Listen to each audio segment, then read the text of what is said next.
figure out which risks you can take. And those risks could be, hey, I want to start an entrepreneur venture. Or I'm going to try and take a college course that could help my career, but I could fail it, right? A lot of people may take a programming course and they fail it, right? And that they just wasted $1,000 on a course and 40, 50 hours of their life. But that was a risk, but it has reward as long as you were willing to eat the risk that it failed. Hi, and welcome to Beyond the Paycheck. I'm Paula Christine. So I decided that, it's the end of the year and we have some things that people are maybe thinking about their goals and dreams for next year. And I talked with Nick, my guest Nick, who started with nothing. I mean, his family grew up in India with Scarcity, and now he's over here in the United States and he's doing very, very well. So we're going to talk a lot about what changes he had to make in the way that he was thinking. And then he also works with a lot of businesses. So maybe if we could get into, if you want to start a business, how you get that going. So welcome, Nick. Thank you so much, Paula, for the kind introduction. I'm really excited to be here today. You are. That's nice. Okay, so tell me about your background. Sure. So I'm the CEO of IdeaScale. We are the largest innovation software company on the planet. Been around 15 years, hundreds of clients like Comcast, Pfizer, US Post Office.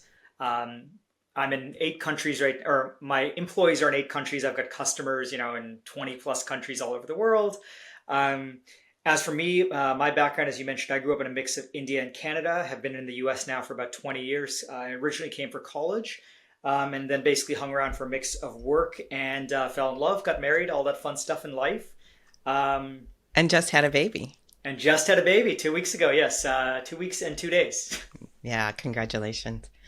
Okay, so, when we were talking before we got started in the interview, we were talking about your mindset and that you grew up with a scarcity mindset. So tell me a little bit about that. Sure. So I was, I would say I grew up lower middle class, right? Never quite poor, never like starving, nothing. I was very fortunate in that respect, but at the same time, I didn't have access to a lot of things. So until the age of 5, I grew up in India and we did not have 24 hours running electricity. Water, we only had 1 hour in the morning, 1 hour at night. Wow. And as a 3-year-old, it was my job to go when the water was running in the morning to make sure to go fill the tank downstairs so we would actually have water for the rest of the day. So I grew up, never poor, but certainly not with the amount of luxury that we, assume is normal here in the Western world. In Canada, again, like a little bit higher quality of life. It's a developed country, but certainly my parents were immigrants and they went through the entire immigrant kind of mindset. And what that meant is, and there's a couple lessons that have stayed with me to this day. Number one is, save, right? It's a classical immigrant thing. Save, don't waste money on stupid things. So growing up, I never had the flashiest clothes, but hey, if I needed anything for education or anything, if I wanted to go play a sport or a club, my parents had a blank checkbook for that. But if I wanted to buy the fanciest Nike sneakers or fancy coat, the answer was no, right? I think I had one luxury item, which is a leather jacket I got when I was like 17 or something, right? So there was that mindset of like, don't waste on stuff that is consumptive, right? Something that gives you a moment's joy. Instead, invest in things that, compound over time, such as education, sports, fitness, those sorts of things. So that was number one. Number two is and this is again kind of peculiar to immigrants, is a long-term thinking mentality. So I'm very fortunate today to be, running a technology company, growing it, and I've been to a bunch of good schools along the way. But that was not just due to my sacrifices and hard work, but that was due to my parents who, went across an ocean and, did the classical thing where they had nothing for the first 10 years in their life. But right. Beyond that, that was, my grandmother actually spent her life savings to like educate my mother and give her the shot to come to Canada. So in all, I have to think about that my success today is driven by like 60 or 70 years, probably longer than that, like 90 years of investing across 3 generations, my grandmother's, my parents, and mine.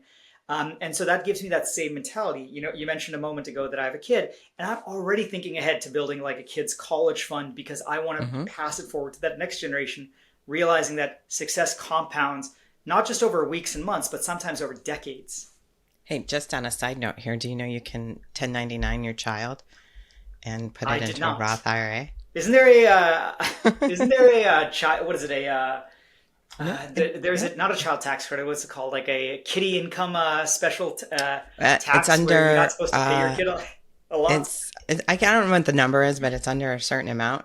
But yeah, check into that. Okay, I will. I will. I've yes, we were looking to the education funds. I have, I'm actually transferring a small real estate company I have to the child so that it's, his 40 years later, 30 years later, whatever he wants it. Yeah, there's a lot of options that you can do with children.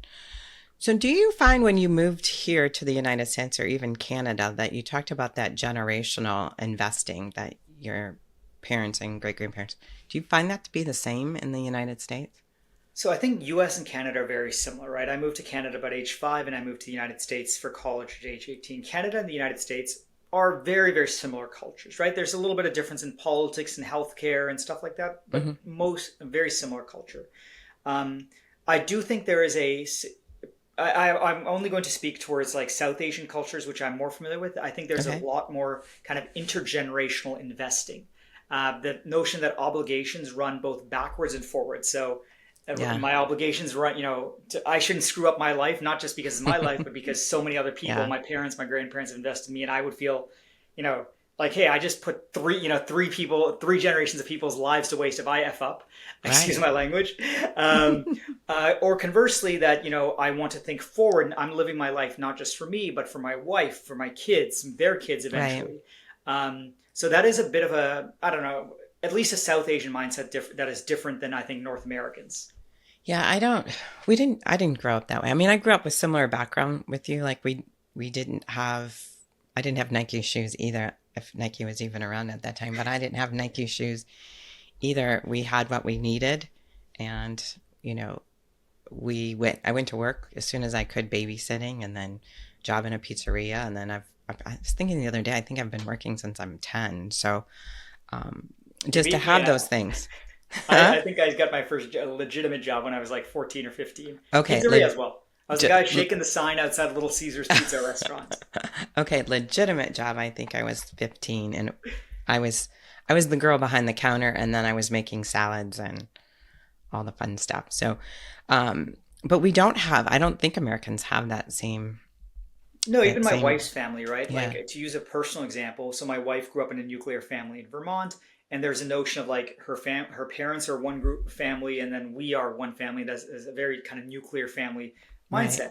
Whereas like to compare that to my parents, when my parents come to visit from Canada, I hand them a credit card. I don't check the bill. It's just like you're here, you're my parents. It's family, right? Like, and then Right. conversely, when I go to Canada, like they're not asking me to spend with an American credit card there. It's like I'm going to incur all sorts of fees. They hand me a credit card, a little bit of cash, so I can go and have dinner with my friends, but have full trust that I'm not going to abuse that. Because why would I? It's like we're one family. It would be like slashing, cutting part of your body, right? It's one Yeah. unit. It's a I very like different that. mindset. And again, I'm not sure whether that mindset will persist in my kids growing up here, but it's certainly the mindset that I grew up with, and it has some advantages and some disadvantages, obviously as well. I really like that. That's kind of a cool thing. I wish I'd have met you years ago because it would have been nice to instill that into my children. And well, Well, I it's could still, hard, right? yeah, Because it's easy to grow if that mindset is easy to grow up in if everyone around you is growing up that way, right? If all the media you consume, if all the books yeah. you read, it's much more difficult if all of the content you consume or the cultures you grow around with are focused on the nuclear family. Again, there's pros and cons of each approach. Yeah, I agree with that. So you came over here. I know you, I think I read that you went to Harvard. For business school, yes. Yes, very nice. Congratulations on Thank that. you. That's a huge accomplishment. And then you started your own business, but it couldn't have been easy. So I did start a small business, a hedge fund. Hmm. IdeaScale is not a business I founded. I was brought in as an external CEO. So my Oh, career is okay. basically I was a scientist for a bit, then I worked on Wall Street for a bunch of time, then I started my own small investment firm that did not scale up and succeed, so I shut it down. And then for the last 5 or so years, I have been a professional CEO where other people hire me to run their companies either when they are retiring or when the company has hit a level of success that they Hmm. need a professional executive to run. Okay. Okay. Misunderstood. How would you, I guess, I don't know. The question I want to ask is, I mean, you have a interesting background and yet you're succeeding. And do you think, I kind of think, does it have to do with the fact that that's the way that you were brought up? Like your belief that, you don't, because every generation has given so that you can be to where you are today. And so you look at that differently than most people where they think more about themselves. And so do your I would goals say two based things, on right? how? Okay, go Yeah, ahead. so I think my success is driven by two things. Number one is thinking longer term, right? Putting in a lot of effort today that may not yield results for 5 years. And Okay, I can give be me a, totally selfish about doing that, right? I'm gonna, yeah. work my butt off. So I'm taking a course in AI today, right, or this Okay. weekend. I put 20 hours this weekend learning how to code in AI. That's not going to have any professional monetary prestige benefit for 5 or 10 years.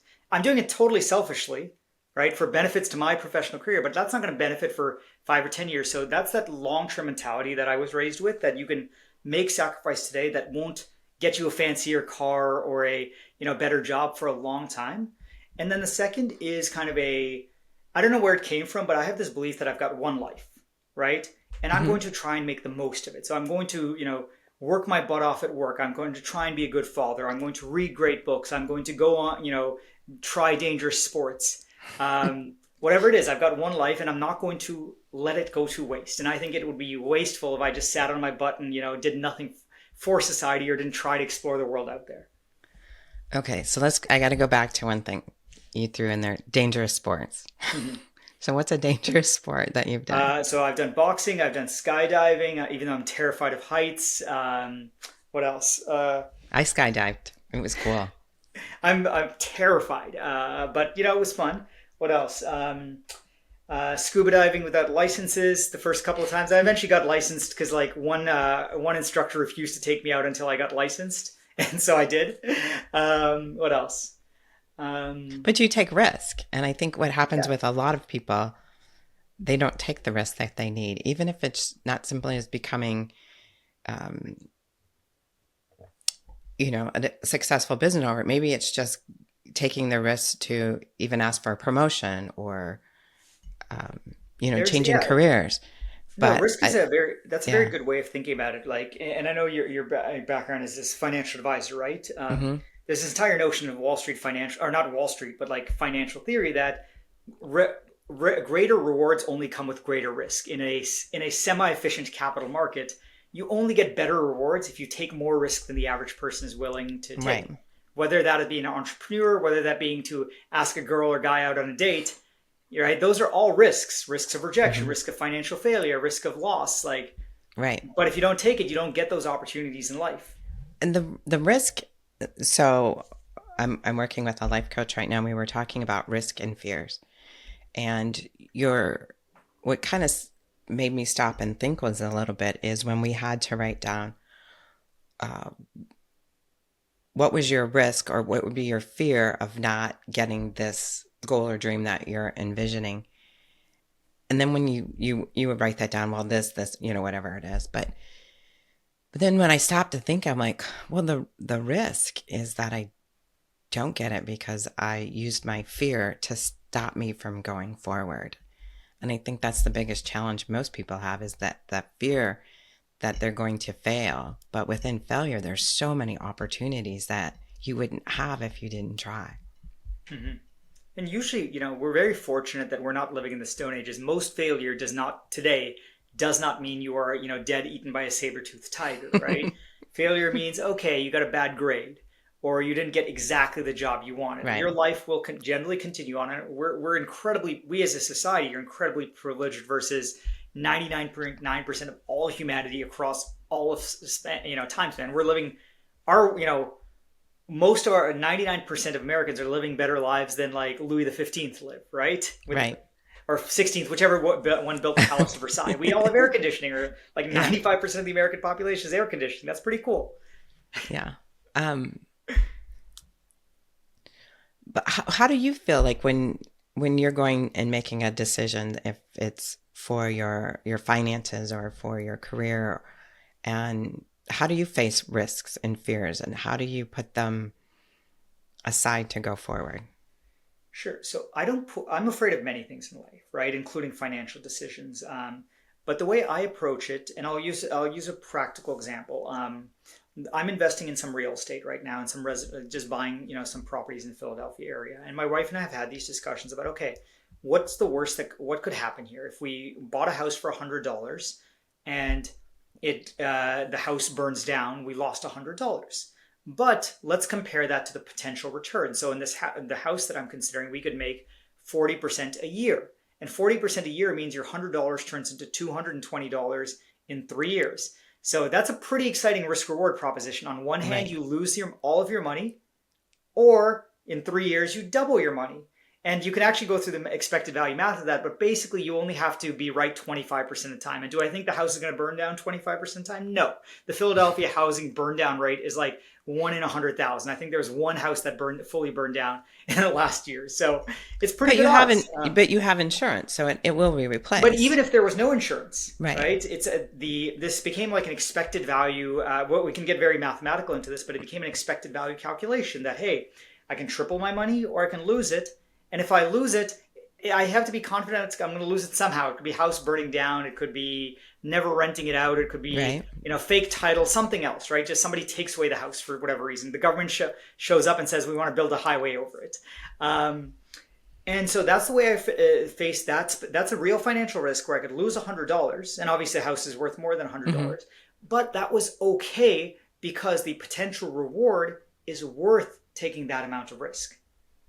Now, if I was going to turn $100 into $110 3 years from now, I probably wouldn't be willing to take a risk for a house burning down. So you base your decisions, just using that example, is what would the reward be if you took the risk compared Exactly. I to, use yeah, classical, high school probability on expected value. Like if you flip a fair coin, it's a bad game to play, but you would love to play a game where the coin is weighted in your favor. right. And so it's okay, if you flip a coin 100 times and it's weighted in your favor, yeah, you're going to lose a portion of the times. But if you play that game over and over and over again, you're going to win and win a lot. So do you have, like, when you were mentioning that you work with business owners, do you have these types of conversations with them? Yeah, so our software, when I was working on Wall Street, this was entirely our business, figuring out which risks to take and what that's what Wall Street is about, pricing risk. Right. When you pick a stock price, you're actually pricing the risk of that company versus any other company. In my current role as CEO of IdeaScale, we're helping people be more creative. And part of being creative, and that's what our software does, is embracing that there's risk in all creativity. When you do if you think about, let's say, writing novels, right? Most novels suck, right? But you have to write a lot of novels. Either as an individual, you have to write a lot of novels, or 100 people each have to write one novel to find that one Shakespeare, to find that one Byron, right? Right. And so in working with kind of my clients who tend to be huge organizations, one of the things we help them get over is like, it's okay to have a bunch of crappy or poor ideas or poor innovations, because out of an amalgamation or many, many ideas come those extraordinary opportunities, and you need to be willing to accept the risk of terrible ideas along the way. So let's put that down to the individual that's, sitting here listening to this podcast and says, okay, that's great. A business can afford to do that. Maybe they can, maybe they can't. But how does it, as, a woman sitting in her home, she's, not maybe happy with her job or not her income. How does she take what you just said and put it into play? Sure. So let's use that at an individual level.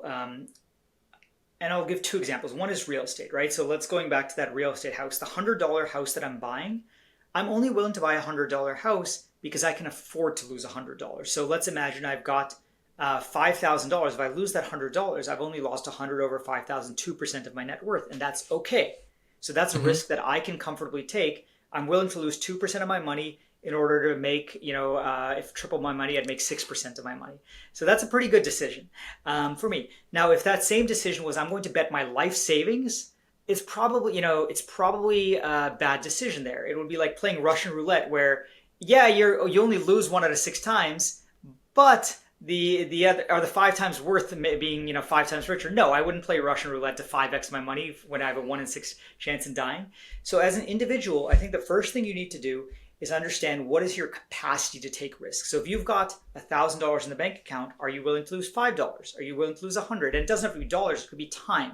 If you've only got 100 hours a week and you have to choose, okay, I'm working 40 hours a week. I can't give that up because I need to pay rent. I need to pay for food. Right. I've got to spend time with my kid. That's 25, 30 hours a week, whatever that number is. And I've got 15 or 20 hours that I'm watching TV a week or sleep, whatever, right? Which of those are you willing to take risks at? You can't risk your job because I'm saying maybe this individual can't, but Right. if they can't, that's non-negotiable. Are Right. you willing to risk losing some time with your child because you're spending so much time on your entrepreneurial venture or something else you're trying in life?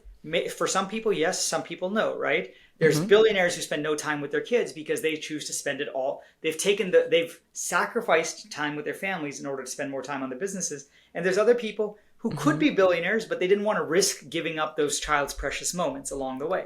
Correct. And so that, number one, quantify your capacity for risk. Number two, once you've quantified your capacity for risk, and that could be risk measured in time, dollars, whatever, figure out which risks you can take. And those risks could be, hey, I want to start an entrepreneurial venture, or I'm going to try and take a college course that could help my career, but I could fail it, right? A lot of people may take a programming course and they fail it, right? And that they just wasted $1,000 on a course and 40, 50 hours of their life. But that was a risk, but it has reward as long as you were willing to eat the risk that it failed. Right. Okay. So, yeah, I think that's tough even though you make it sound so easy.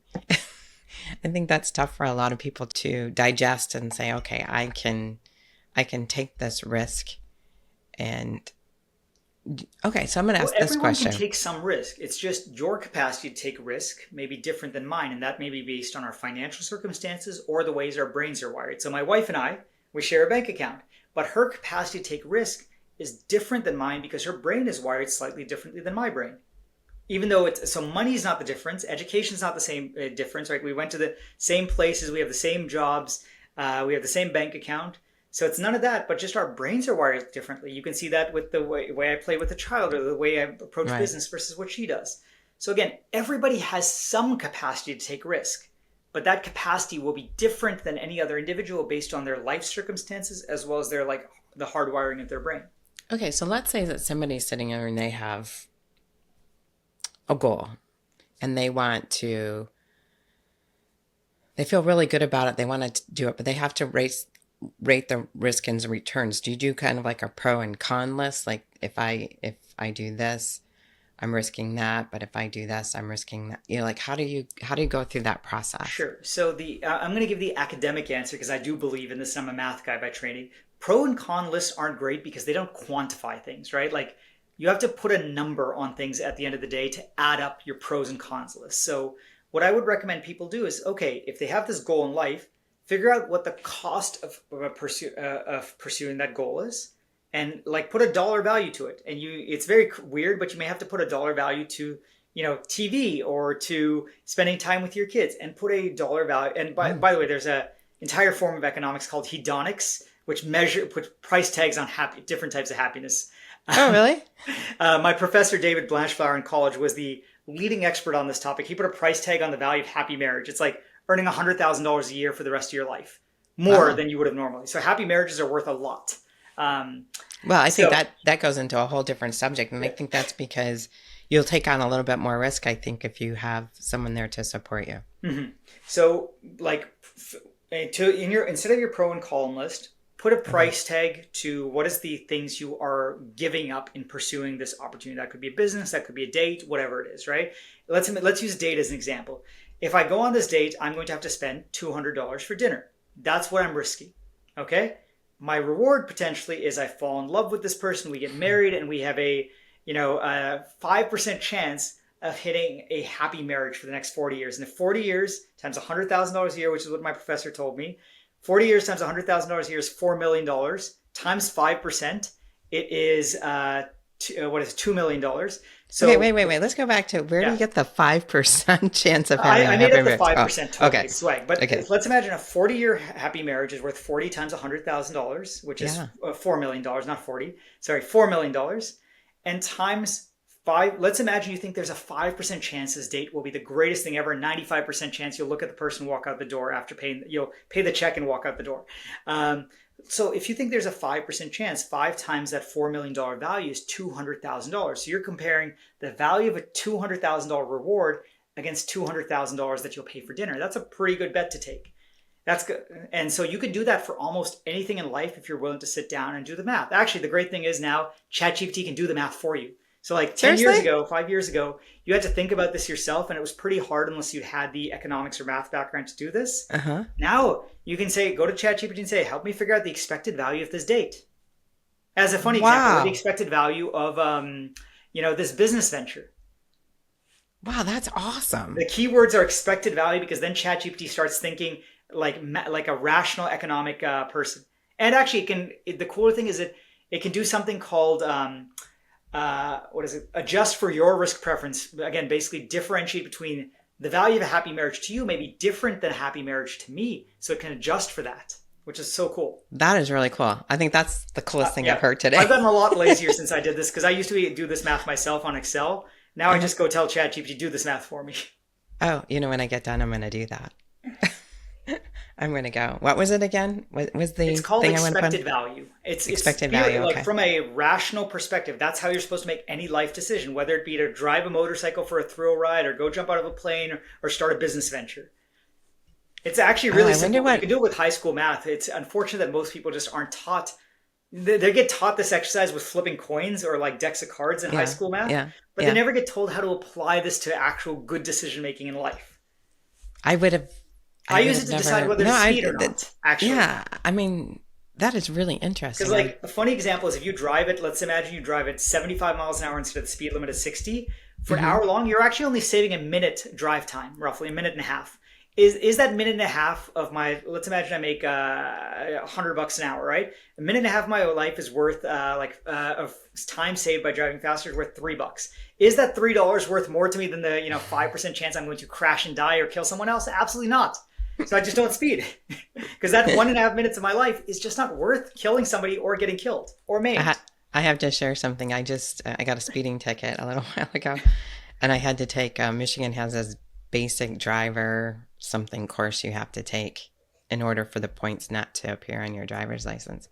So I knew the answer to that because that was one of the questions. Yeah, how much time do you save by actually speeding? It's actually not that much. And if you think No, about if you're saving a minute and a half, is it worth it? No, yeah, right? But and you just have to it, think in that yeah, framework, and it's not how we're taught, unfortunately, unless you pursued a certain career trajectory in life. But it's how good decisions get made. That's how the CEOs of billion-dollar corporations make hmm money. Or sorry, that's what they get make paid to do. decisions. Yeah, As well as like if you look at like the like middle class people who tend to accrete wealth over time, so people who don't, let's say, have fancy educations, the reason is because they're making good decisions intuitively. They may not have learned the fancy math along the way, but they just intuitively know, hey, is this worth doing or not?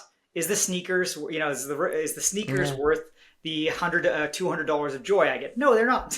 yeah. No, they're not. No, they're not. For some people, they might be. For me, they're not. For me, they're not either. This has been really interesting, Nick. Well, like I said when we started, I had no idea where the conversation was going to go, and I just loved how it's ending because it makes a lot of sense to me, and so I'm going to use that chat TBT thing that you taught us. I mean, that's like huge. Just trying to evaluate making this, having just someone else there to kind of help you Yeah, make a and it's decision. so wonderful because like the power of these technologies, now you can have the experts of like a PhD level scientist or economist or Yeah. CEO's brain available for you for free through these tools, whether it be ChatGPT, Gemini, Claude. I love these technologies because they make you could I could never afford having a PhD advise me on a daily basis, but now I can for free. That's great. Yeah, I use ChatGPT a lot because it helps me with my grammar since it's not very good. So it helps me write things that make sound a little bit more professional than how I would type it out really quickly. So it has been such a pleasure getting to know you. Now, usually I ask at the end of our interviews if someone wants to reach out to you, but I know in your capacity, is that something that Yeah, is 100%. So okay? there's three ways to get in touch with me or us. Number one, for me personally, best ways through LinkedIn. I actually respond to 100% of messages, so feel free to DM me. Second is my website is nickjain.com. I just do a bunch of funny projects on there. Recently, I put up rebuilt Flappy Birds, the video game, just personally on a Saturday morning. And number three, if you want to get in touch with IdeaScale, our website is ideascale.com. And our software is completely free to individuals or teams of less than 100 people. So highly encourage people to use it. No strings attached. Literally, if you're less than 100 people, costs you zip. Wow, that's fantastic. It really has been a pleasure. And I learned a lot today, and that's always a good thing. I really do appreciate you being here. And if anybody would like to reach out to me, you can reach me at paulachristine.com.